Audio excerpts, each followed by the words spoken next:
a lot of the thought around TinyML is, okay, if you've got something that instead of, this takes about a watt to run the CPU, give or take, if you could actually run the same sort of algorithms on 1,000th of the power, you've got a chance to actually run on batteries for like a year or two. You imagine being able to put all of these things out into the environment, have this ambient computing idea.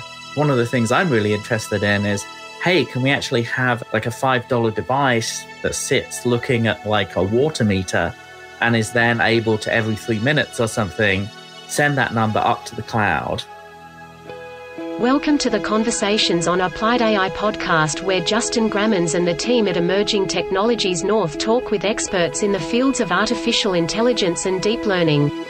In each episode, we cut through the hype and dive into how these technologies are being applied to real-world problems today. We hope that you find this episode educational and applicable to your industry, and connect with us to learn more about our organization at appliedai.mn. Enjoy. Welcome, everyone, to the Conversations on Applied AI podcast. Today, we're talking with Pete Warden. Pete's mission is simple: organizing the physical world's information to make it universally accessible and useful. He was the founder and CTO at Jetpack, where he built a technical team and created a unique data product that analyzed the pixel data over 140 million photos from Instagram and turned them into in-depth guides for more than 5,000 cities around the world. Jetpack was acquired by Google in 2014. From there, he was a founding member and technical lead of the TensorFlow mobile team, responsible for deep learning on mobile and embedded devices. Today, he is the CEO at Useful Sensors, which I'm sure we will learn a lot more about during this interview. Pete is also the co-author of the highly successful book entitled TinyML, published by O'Reilly. And this is a must-read for anyone interested in machine learning at the edge. It's fabulous.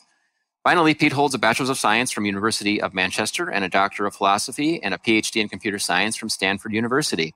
So, Pete, I want to say thank you so much for your time. It's a thrill to have you on the program today. No, thanks so much, Justin. And just to, clarify a little bit, I'm working on my PhD at Stanford. I just started, so... Well, we know you'll finish. I am confident of that.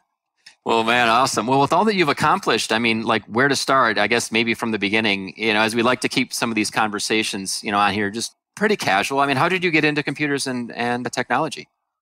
I mean, at a young age, my uncle actually gave us a Sinclair ZX81, as we said in the UK. I think it was marketed as like a Timex over here. And that really, I was just a little kid at the time, but there were two things really. One of them was my dad spent hours typing in programs, from magazines, and that really impressed me because I was like, wow, my dad's spending a bunch of his spare time typing away on this thing. It must be really interesting. And there were always bugs in those printed programs because you'd have page on page of like text to copy. And so I always got really fascinated by, how can you actually understand these programs and like fix the problems that come up as you type them in? That's awesome. Yeah, no, I remember writing BASIC when I was in like fourth grade, and my parents bringing home an old Apple II. I guess old at the time, but I guess it was new. But it was like an Apple II. My mom worked for the school district here in Minnesota and was able to check out the Apple II computer and bring it home, and just started playing around with them. And so did that then continue to be a fascination of yours throughout high school and college and everything, sort of all the way through, or did you kind of take a break from it? I never took a break from it, I have to say. Though for a long time, I was convinced that game programming was really, because I spent a lot of time as a kid, playing games back in the 80s, and I wasn't actually that good at them. So a lot of the programming I learned was by pressing like the break key and typing in let gold equal 2000 so that I could actually, progress through the game. Or, one thing my sister still remembers was that I found a guide on how to give you more dollars in your SimCity save. I'd get called every now and again to come and give it a boost. Yeah, so I went through college really with that as my main goal, and I actually spent 5 years as a game programmer, sort of starting in the PlayStation 1 era and focusing on doing graphics programming. Wow, that's some legit stuff. I mean, I worked on building a game on Android, boy, probably early days of Android, all of the sort of GPL stuff. And is that what you were doing? Like kind of like low level work like that?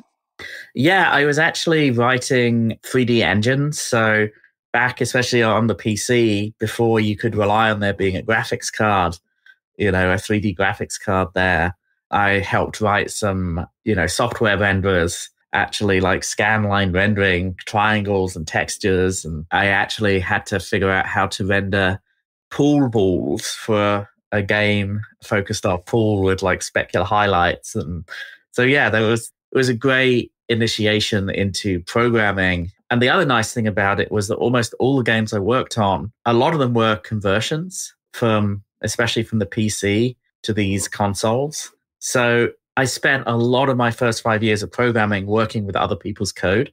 And that has really stuck with me, what I learned from that. Ah, interesting. Did you find it a good way to learn, I guess, or fix problems, I guess? I'm just trying to think a little bit more about how that played out with regards to how you viewed the world of programming. Well, it meant I had to spend a lot of my time taking pretty big code bases and trying to figure out ways of understanding them and comprehending what was actually happening. And then, understanding them well enough to be able to rewrite the parts that, we kind of needed to replace for these different platforms. And I discovered that the more effort I put into debugging and writing debugging tools, that was one of the most effective ways to spend my time, was like just trying to pull in as many debugging tools like, profilers and printfs and breakpoints and test code and like whatever, so that's another thing that stuck with me. I've never regretted putting time into debug tools. Gotcha. Yeah. Very cool. So this was probably after you got out of college, maybe one of your first couple jobs. I think I saw you were at Apple too for a period of time. True.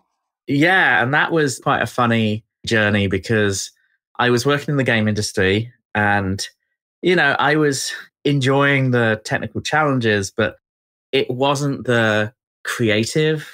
What I found was that I'd started off with this idea that I really needed to be worrying about the inner loops of these graphics engines and, really optimizing the code and being focused on being this very low level hacker. But what I realized over the course of a few years was actually, if I spent time working on the tools that the artists were using, I could actually get much bigger improvements in the quality of the graphics in the game. Because, for example, I'd be able to give them a preview where they could see how it would look in the game. And that meant that they could actually remove a lot of the polygons without affecting the overall visual quality. So the time I spent on that would actually have a much bigger impact on the game if I was working on tools versus working on the actual, just like basically an average graphics engine, but with great tools and a great tool chain for artists would beat the pants off kind of something that was super tuned by a genius at the low level, but had tools that the artists wouldn't be able to use effectively. Boy, I mean, we're going to end up sort of talking a lot around, TinyML, and it feels a little bit to me like you were already thinking about optimization in some ways, even at that early age or at that early time. Is that true? It is, but it also, I'm kind of a recovering, what should I put it? Was it early optimization is the root of all evil? Or premature optimization? I started my career as a premature optimizer, and most of my subsequent career has been figuring out, okay, yeah, you can tweak those inner loops, but actually, what is the point? You maybe don't need to. Yeah, no, I know exactly what you mean. That you can over engineer systems, and you never actually never ends up actually needing that much load. But that's awesome. No, I know. I mean that. We'll start talking a lot about TinyML and some of the embedded stuff here too as well, because to me, that is the ultimate of trying to optimize your code base. Before we talk about that, I'm curious to know, so then how did you get into a startup, right? What was the mind shift there about wanting to start your own business? So yeah, Apple, I actually ended up joining because in my spare time, I was doing a bunch of open source video effects that ran on laptops in the early 2000s for clubs and concerts. I actually ended up backstage with Def Leppard because one of their stage crew was using my software to, help drive their sort of, their video projections and things. That's my claim to fame. And Apple were actually looking at doing a whole bunch of real-time video effects at the same time. So they actually ended up reaching out. And back in 2003, my biggest worry was that Apple were going to go bust, which shows my keen business acumen. I think we all thought it was done before they got the iPod, I guess, at that time, right? So yeah, I ended up spending 5 years at Apple working on video effects. And that's really why I got into doing some practical computer vision, things like trying to spot red eye in photos. And what really struck me was that none of it really worked. It was all very hacky. And, you'd write an algorithm where you had to kind of scan across the image for particular shades of red. And then you'd see if there were two red clusters next to each other to figure out if there was red eye. And, all of that work that you put into one algorithm, you just throw away as soon as you needed to do something slightly different. But I was really interested in what more we could do with understanding. I felt like there was so much rich data in photos. I basically got my green card through Apple, and 2 weeks later, I quit so that I could, dive into the startup stuff. Because I love Apple, but they're not big on career growth. They really want you to focus on the current role that you're doing. If you're responsible for the bottom left screw on the MacBook Pro, they expect you to become the world expert on that particular screw, and they expect you to spend 20 years working on that. And there's something very satisfying about that in some ways, but I was really interested in what was happening around big data and data processing and how that tied into image analysis. And that's really how I ended up doing Jetpack.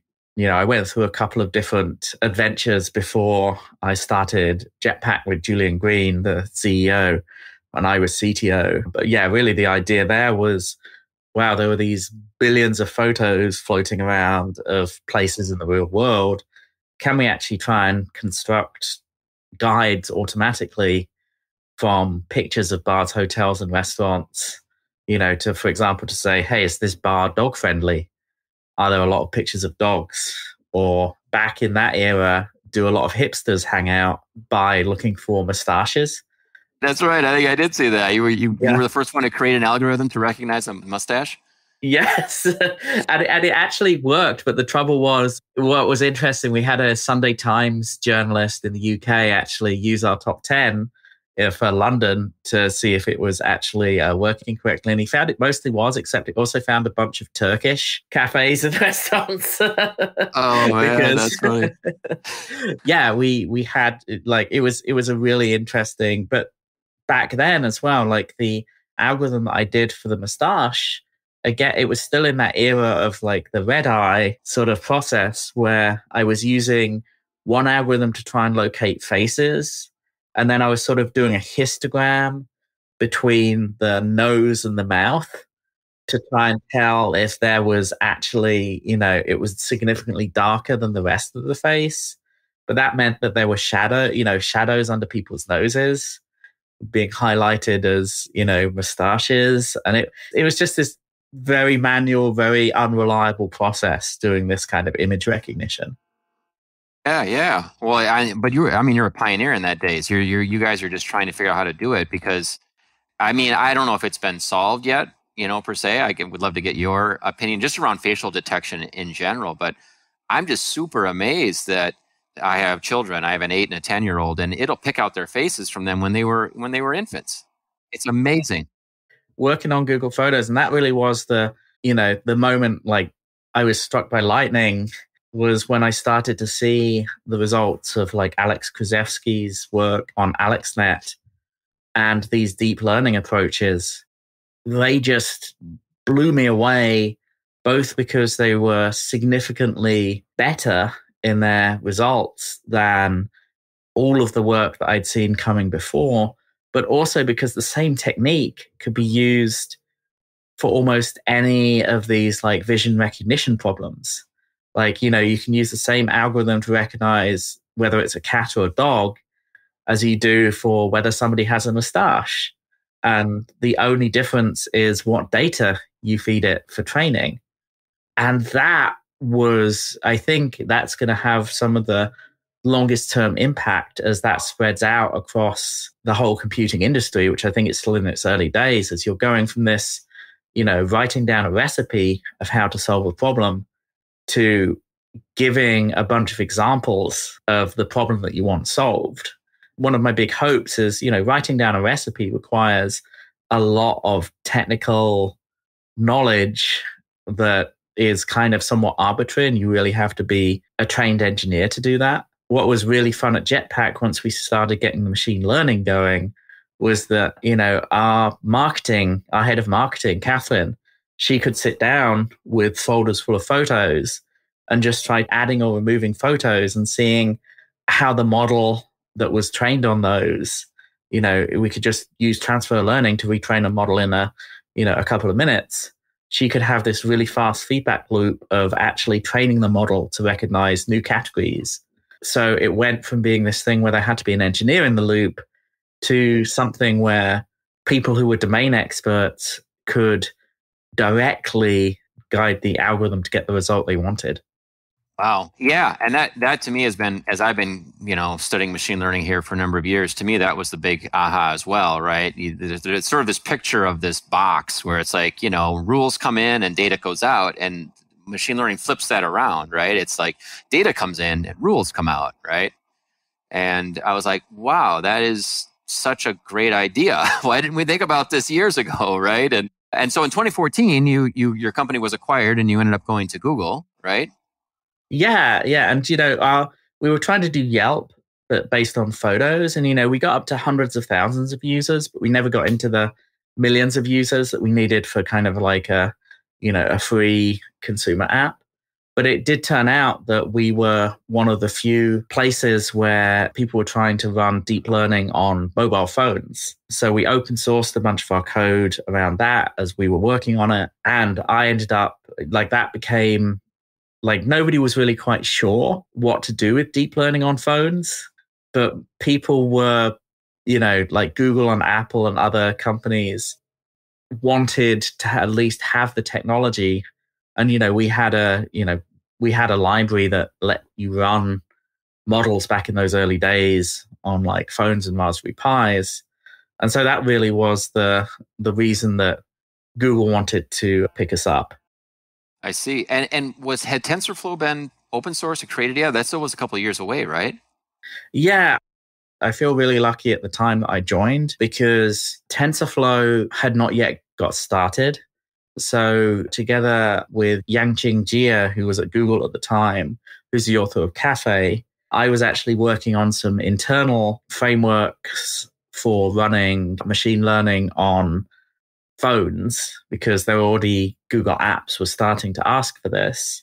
Then TensorFlow got started and we moved our efforts over to helping out, we became part of the TensorFlow team. I ended up becoming, that's back when we were only 10 people, I think, on the TensorFlow team.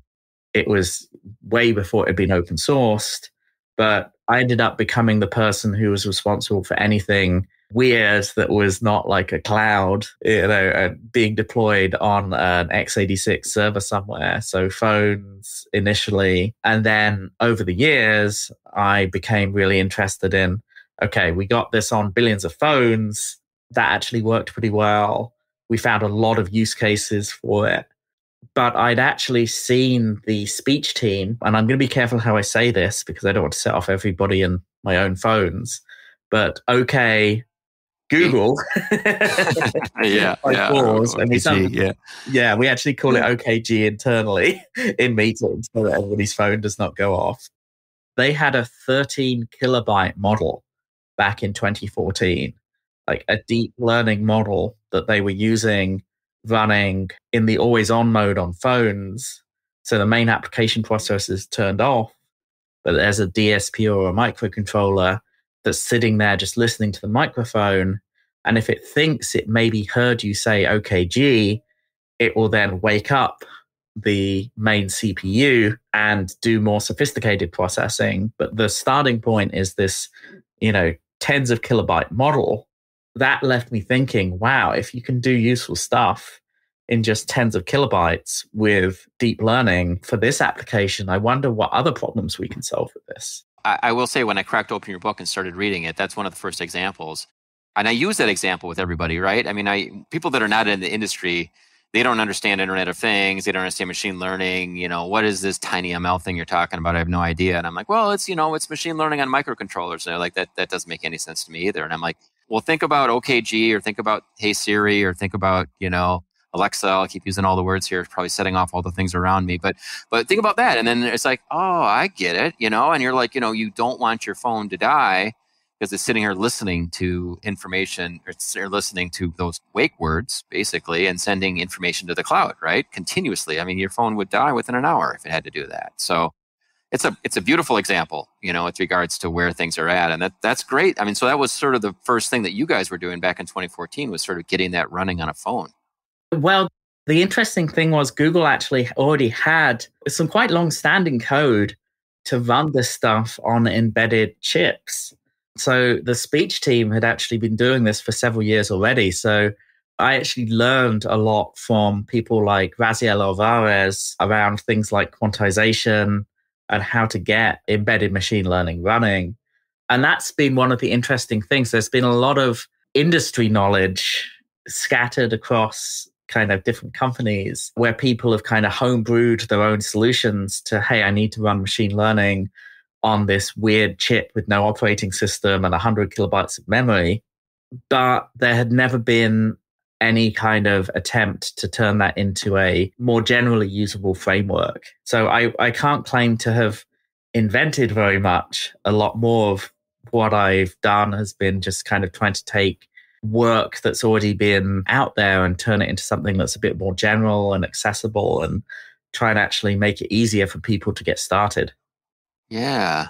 Well, and I think wake words is one thing, but then, you start thinking about just all of the natural language processing now that Google Assistant can do. I mean, I can dictate stuff to it up and down. It works very, very well. It'll go back and fix sentences along the way. I mean, were you guys looking at those types of things? Even probably, I guess, basically image to text, right? I go and take a picture of a document, and now Photos pops up to me and basically says, do you want to transcribe it? I'm like, what? Yeah, sure. Click yes. And it does a beautiful job. Were you guys looking at some of those applications as well?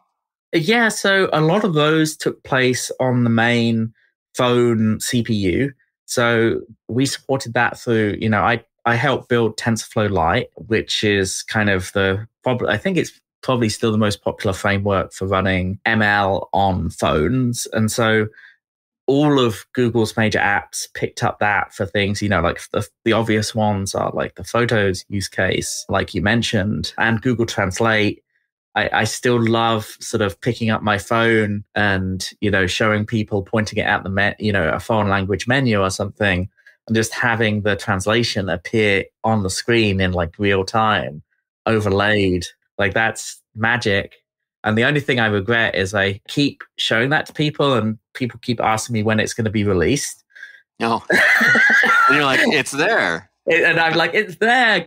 I wish Google had Apple's marketing. Yeah, right. There's all these features. They're just not good at making them apparent to the end users. I'm with you on that for sure.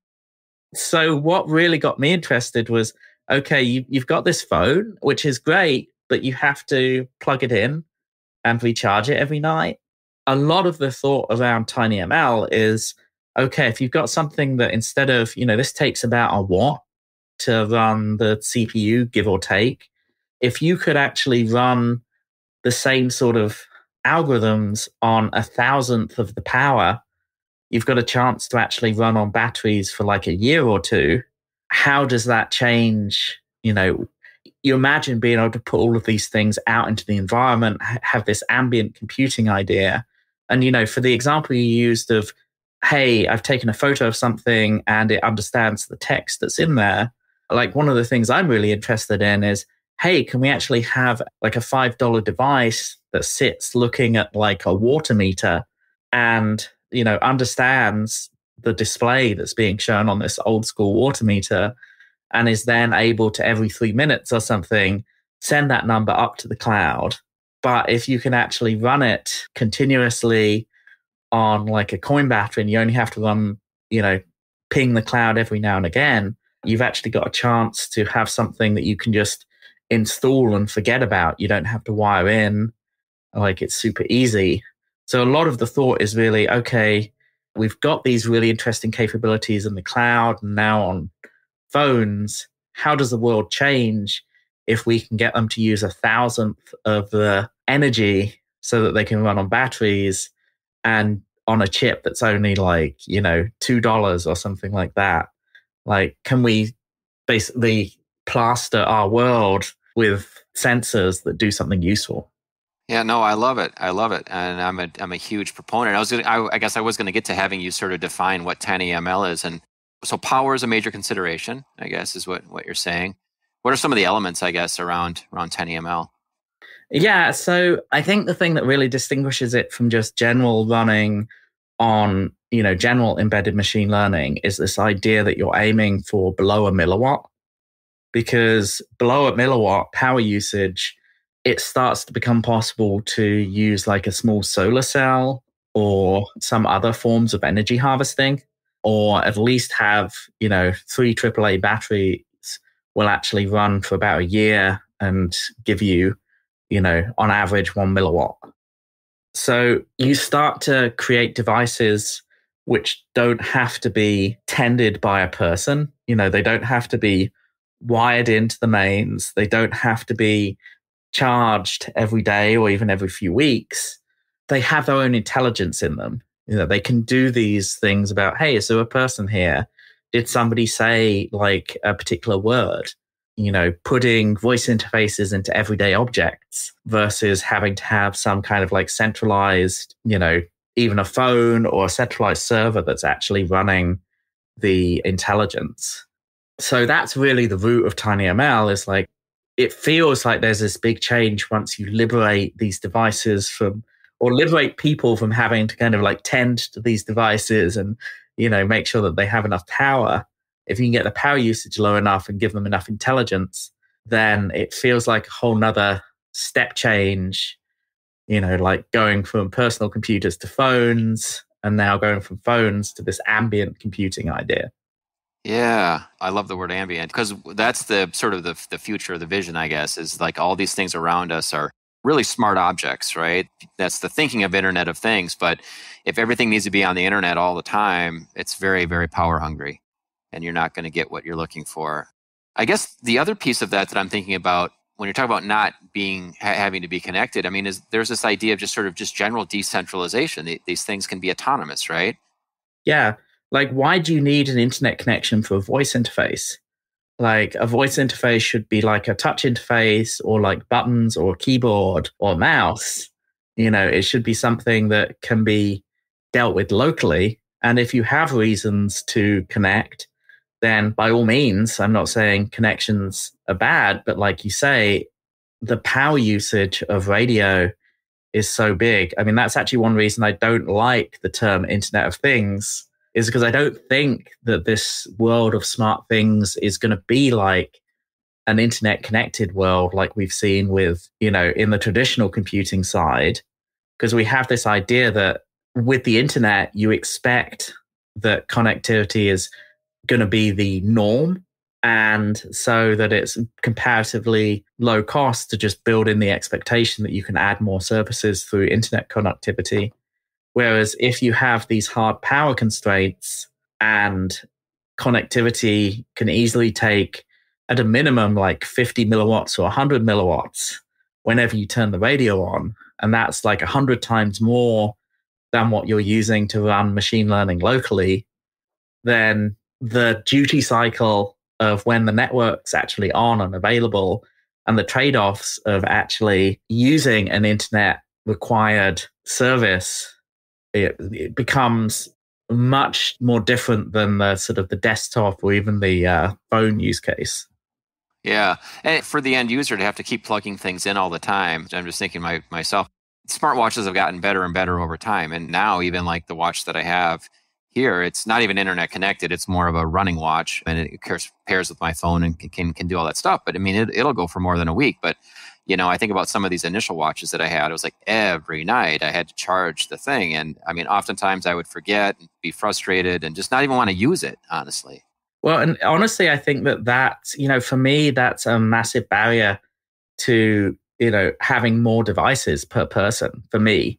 The idea of having more chores to do and more things to remember to, I don't even have a wireless keyboard because I always forget to plug them in. They always run, the charges always run down. So if we want to go from having 2 or 3 devices per person, a laptop, a phone, maybe a watch, to hundreds of devices per person, we can't rely on having somebody there to charge them or them being kind of plugged into the wall. And so that's really where why the power usage is such a key part of this kind of TinyML definition. Yeah, for sure. Well, so you're doing some awesome stuff at Google. When did you write the TinyML book, I guess? What was the thought behind that? So that really was a couple of years ago. A lot of the thought behind that was, again, I don't feel like I've invented very much of this stuff. I've helped kind of pull it together into the TensorFlow-like micro framework. But what I realized was that machine learning is this very specialized world where it's hard to learn all of the concepts you need to sort of actually produce applications. And embedded systems are another very specialized, complicated world where you actually need a lot of experience to be able to work effectively. And the overlap between the two, there was almost nobody who actually had both sets of skills, had actually been through building products using machine learning and also understood kind of the research side enough, but also understood the constraints and the challenges of trying to work on these devices with just, tens of kilobytes of flash and RAM and no operating system and all of these crazy tool chains. So partly it was, I always find it really useful just for myself to actually try and write down a guide to make sure that I understand sort of everything we need. But I also really wanted to hopefully help provide an on-ramp to people who totally had the capability to learn either, hey, I'm an embedded person, I know I want to learn enough machine learning to be useful. Or on the other side, hey, I'm a machine learning person and I want to understand how to get my models down onto all these weird kind of, 50-cent chips. So that really was the idea behind the book. Was I knew we needed more people educated and trained up on this stuff if we were going to start building some of the things that were possible, and really trying to do kind of a brain dump together with my co-author, Dan, focused on some very practical applications, but in a way that sort of walked you through, hopefully, a bunch of the skills and knowledge you need to pick up in order to be effective. Awesome. No, that's a really, really good story. I mean, I've been teaching Internet of Things at the university here for a number of years, but I felt like it was more or less around just getting data to the cloud and showing visualizations and charts and graphs. And I've reworked the class now over this past year, and I'm going to thank you for offering to be able to be in my class and being a guest speaker here in the fall. But I feel like there was that piece that was missing. And I think you summed it up pretty good, because you have sort of people that know embedded systems and people that are data scientists in the cloud or machine learning experts, whatever you want to say. And they have these models, and it's like no one really sort of mixed the two together, right? It was always two different types of people. And it's no, the real world needs this. It's like chocolate and peanut butter. It's got to come together. And so for you to see that a couple of years ago and sort of latch on. I mean, the TinyML term, I guess I don't even know, where did that come from? Did somebody at Google invent it, or where? I don't know, actually. That's a good question. I mean, Evgeny Gusev from Qualcomm has been one of the longtime champions of this idea and this community. And my memories of this are, I did a talk a few years ago called "The Future of Machine Learning is Tiny," and basically laying out a lot of these ideas and, why I thought doing things on these super low power platforms was going to be so important. And then Evgeny sort of came I'd been talking to him before. He was responsible for the Qualcomm Glance, which is a really, really important early example of machine learning on a really, really tiny device with a camera. So I'd been talking to him a lot about this anyway, and he suggested, hey, we should actually put together a conference around this idea. And I think between us, we came up with TinyML seemed fairly natural. And yeah, so as far as I know, that seems to be when the terms sort of started to take off anyway. We held the first TinyML summit. Now I think we're into our third or fourth year with that. And Evgeny has been running with it and making it grow. And it's been really good to see. Yeah, it was awesome. I attended it here in San Francisco just, a couple months ago or so. And I was just blown away. Super impressed at the community that's been built up just in a handful of years here. 300, 400 people, I think, attended. And it was a lot of fun. And there were just, I guess there's just a lot of commercial support in the space, right? There were a lot of vendor tables there that companies like Qualcomm, you're talking about, Intel. I mean, the guys at Edge Impulse have been doing some awesome stuff, right? Lots of startups doing some really, really cool, fun things. So yeah, it's a super vibrant community. It's really, really exciting. I'm planning on going next year, and it's been great to see it. Again, I guess I'm kind of a new entrant, but it's still so new, but it feels like it's got a lot of traction. I mean, what's really nice has been there's all of these hardware and software trends that sort of seem to be coming together to kind of, put wind in the sails of this idea. A lot of the hardware vendors, what's been really nice is I'm able to say to them, hey, just give us more arithmetic and we will make use of it. Like, we're compute bound, we're not memory bound. And that's actually really unusual for, practical applications. Most things are like, along the lines of like HTML rendering, where you've just got a whole bunch of logic and branches and, data dependent stuff. And that's usually, basically the speed depends on the memory accesses. Whereas for machine learning, we're doing effectively these enormous matrix multiplications where you actually take this one value and use it in a lot of different calculations. So that one memory access is kind of amortized across, hundreds or thousands of arithmetic operations. So all of the vendors are actually really excited because they're like, hey, we know how to do, like, adding more multipliers and adders is way easier than like adding more memory, and uses 1,000th of the power of like DRAM to do like a multiply add, for example. So from a power and from a sort of silicon area and a cost perspective, anything where they can sort of get people to do more arithmetic locally helps them sell more chips. Yeah, and you don't even need, like you're saying, you don't even need that powerful of a processor, right? This Arduino, the Nano 33 BLE, the ones that you guys use in your book and stuff, they're not that powerful chips. Yeah, they're running at like 48 megahertz or something, or 80 megahertz. That's like, Pentium. Yeah, I was going to say sort of clock rates. So yeah, I think the CPU from my computer in college was at least 3 times that. These are things you could probably go to the moon on, I guess. So yeah, it's really, really cool.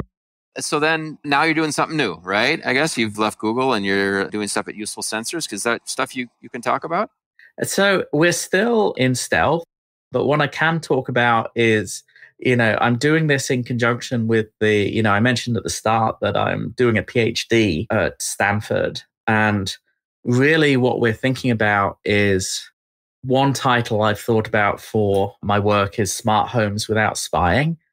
A little bit provocative, but it's really kind of building on this idea that, hey, if you've got voice interfaces that can run locally, can you actually keep all of the voice and video within somebody's house and in a way that's actually provable, so that a third party can actually check your hardware and software and say, yes, we have high confidence that nobody can actually access your audio or your camera from outside of the home, not even, the big tech companies providing services. And as you were talking about, in some ways, security, that kind of does overlap with TinyML, right? That's another beauty of TinyML in some ways, is it doesn't actually if you don't need to ship data, then it's ultimately more secure. Exactly. And that's one of the things that if we can engineer this correctly, there's already this explosion of microphones and cameras in all sorts of devices, because these ML capabilities of like, hey, is somebody sitting down on the couch in front of the TV? Like that's actually really useful from an ambient computing kind of perspective. You can imagine like safety applications like having parental controls on like a stove, where only kind of the authorized users can actually, turn on the stove, and maybe the stove can turn itself off if it hasn't seen anybody for half an hour. All of these capabilities are going to become very tempting, but if we're not careful, we're going to just install all of these cameras and microphones, and they're going to be just this really tempting target for people to hack into. And this vector for a massive potential invasion of privacy if we don't have control over this stuff. So really what the research is trying to think about is, okay, can we actually engineer building blocks of technology from the ground up that offer some guarantees about, yes, you've got a voice interface with a microphone, but we can guarantee none of the rest of the system can actually access this. The only thing that has access to the microphone is the voice interface part that needs it. And it's impossible to record from an engineering point of view. So trying to like step back and kind of work through the system designs that we would need to kind of enable these kinds of guarantees. Like, how can you make it so that somebody can actually audit these devices who's not the manufacturer and have some confidence that they're not being used to spy on you? Oh man, this is great. Yeah, because I think what's happened in the world of, and I'll go back to IoT, devices are just being thrown out in the marketplace with no control. It's the wild, wild west, and that is dangerous. And people don't know where their data is going to. Devices are, I guess, siphoning data off of the network that you have no power or knowledge about. And there's an author that I have read. Her name's Amber Case. She has a book called Calm Technology. Not sure if you're familiar with her at all. And she's been a speaker at some of the events that we've had in the past, but she talked about this idea, and this goes back 6 years ago or so, that I should be able to allow my doctor to see my health records, only him or her, for a specific amount of time, and that data should live on my network, shared with that person, never leave my network if I don't want it to, and I should have essentially guarantee that it is destroyed, right? And so she was already talking about this years ago, and I'm like, I love the idea. It's going to take some time probably to get everyone on the same page, right? It's going to take a number of different frameworks, a number of different ideas to come together. But I think ultimately that's the only way it's going to work. It's the only way anyone's going to sort of trust this. Yeah, and I really there's a lot of tricky problems. Like with medical records, you actually want to be able to do some controlled sharing. With things like microphones and cameras, if we can do as much as possible to air gap them, because you almost there's very few occasions when you want these kind of IoT devices to actually send audio or video anywhere. You almost always want to just kind of get, hey, did somebody do a gesture? Did somebody say a voice command? Should I, these other sort of pieces of derived information. So if we can actually lock the raw data away and have a very clear, thin interface that just kind of broadcasts like, hey, somebody said the wake word, or somebody sat down in front of the TV. Like, I'm hoping that will be an understandable and kind of a robust way of kind of keeping people's data safe. For sure. Ultimately, yeah, it is about keeping people's data safe. And when I first got on the internet, I was always worried about typing my credit card number in, right? I tell people, you're kind of sitting there on Amazon for the first time. You're like, do I really put this? I mean, now everyone just sort of does it just instinctively. We're not worried about that. And so financial data is, that would hurt to have my financial records lost, but to have my personal biometric data stolen, or, whatever I've been speaking at my device for years, all of that information is way more private, way more personal. So I commend you for the effort, Pete. I think it sounds really, really fascinating for what you guys are going to be working on here. And I look forward to seeing when you guys come out of stealth mode. So how do people get a hold of you? What's the best way? So pete@petewarden.com's my email.